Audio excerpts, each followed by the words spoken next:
qui est intéressant dans l'éco-conception, c'est que c'est un moteur à l'innovation.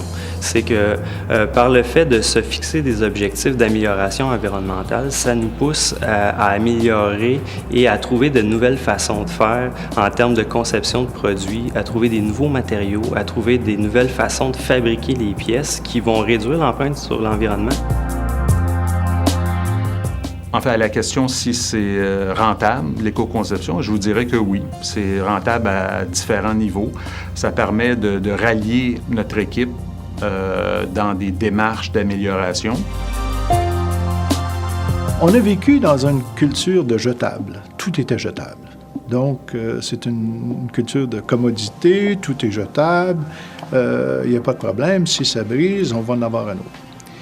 Et c'est toute une culture à changer, une façon de penser, des perceptions à changer.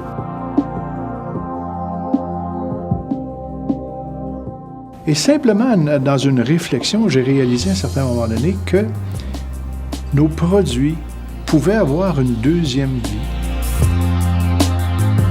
Notre première démarche d'éco-conception a été un diagnostic en éco-conception qu'on a fait en équipe, donc tous les ventes, marketing, ingénierie, production, pour les impliquer dès le départ puis les convaincre que c'était une démarche intéressante. En termes de gestion, c'est très, très mobilisateur parce qu'on apporte quelque chose de nouveau, on contribue aussi à améliorer l'environnement.